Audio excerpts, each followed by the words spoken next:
Ternyata bahan makanan yang berasal dari porang itu sangat baik untuk kesehatan, khususnya untuk menurunkan berat badan atau diet bagi yang obesitas atau kelebihan berat badan, dan juga baik untuk diet bagi para penderita diabetes. Seperti apa, kita simak setelah yang satu ini.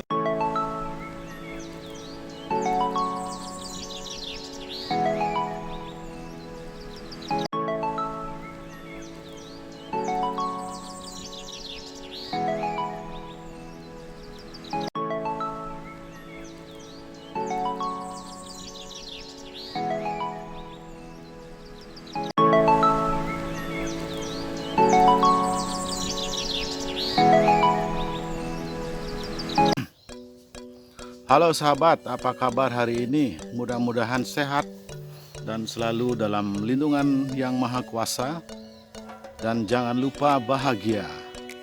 Sahabat semua, hari ini jumpa lagi dengan saya di sini di channel saya, masih seputar dunia porang.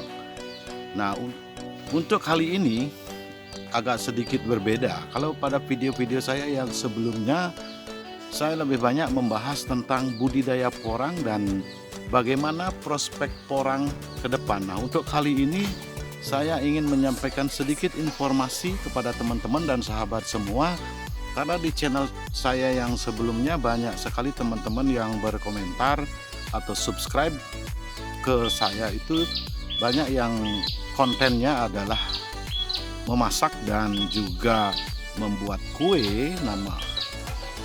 Maka pada hari ini saya ingin berbagi informasi kepada sahabat semua bahwa porang itu juga hampir 80% dipergunakan untuk bahan makanan.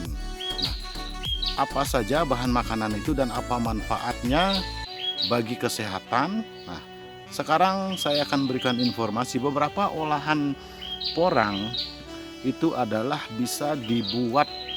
Yang paling terkenal itu adalah mie shirataki dan konnyaku. Konnyaku itu adalah tahu ala Jepang, dan mie shirataki itu adalah makanan khas Jepang juga. Dan mungkin buat teman-teman yang sudah pernah ke Jepang ataukah makan di restoran Jepang, dan kebetulan di channel saya ini juga saya punya sahabat yang tinggal di Jepang, mungkin mudah-mudahan beliau nanti berkomentar di sini apa itu mie shirataki dan apa itu konnyaku.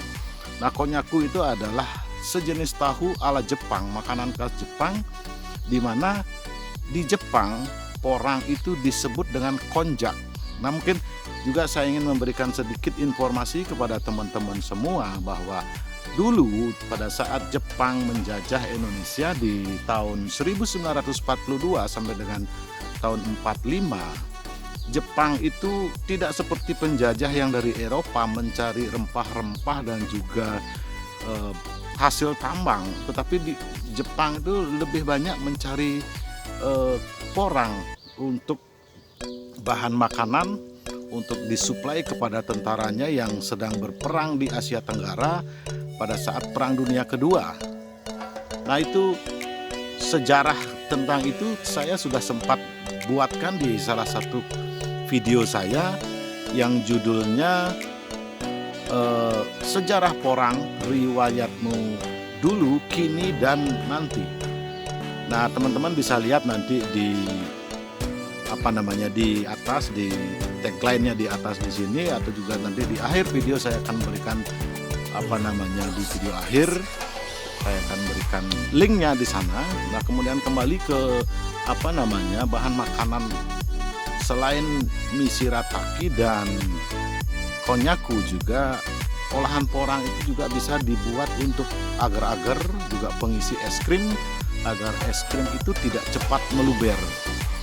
Dan di samping makanan juga sudah sering saya sampaikan bahwa porang itu juga bermanfaat untuk industri farmasi, industri kosmetik, bahkan industri pesawat terbang. Lem porang, isolatornya baik sekali untuk lem komponen pesawat terbang, juga dimanfaatkan untuk di pabrik kertas.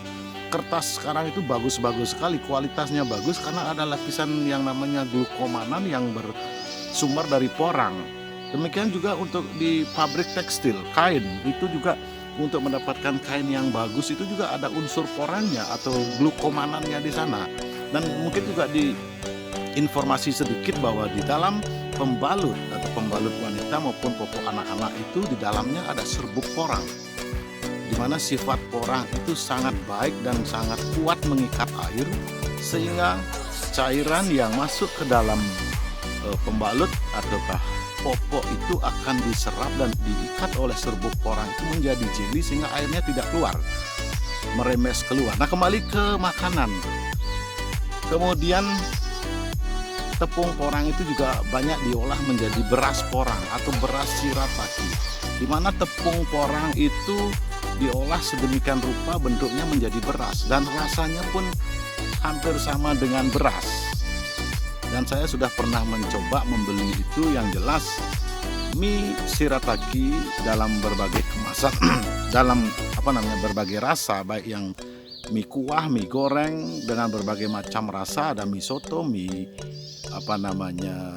rasa gulai, rasa kari ayam, ayam goreng rasa ayam bawang, seperti itu. Dan yang jelas karena manfaatnya begitu banyak, harganya cukup lebih tinggi daripada mie instan yang beredar di warung-warung. Kalau mie instan yang sudah beredar di warung-warung itu harganya sekitar 3.000 sampai dengan 5.000 per bungkus. Sementara mie shirataki ini atau yang di Indonesia ini Fitmie namanya. Saya tidak mengendorse sebuah merek ya, tetapi kalau mie shirataki ini dalam berbagai rasa itu harganya sekitar 15 sampai dengan 20.000 per bungkus, itu yang sudah komplit dengan bumbunya. Nah, kemudian kalau beras porang itu hampir harganya 10 kali lipat daripada beras dari padi. Nah, kenapa dia mahal? Karena manfaatnya sangat banyak sekali. Nah, manfaatnya untuk kesehatan itu yang pertama adalah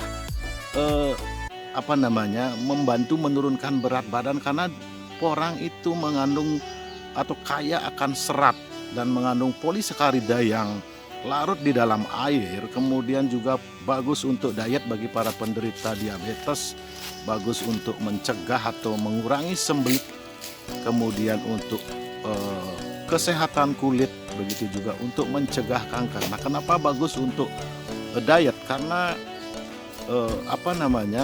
tepung porang itu adalah mengandung polisakarida, kemudian dia kaya akan serat.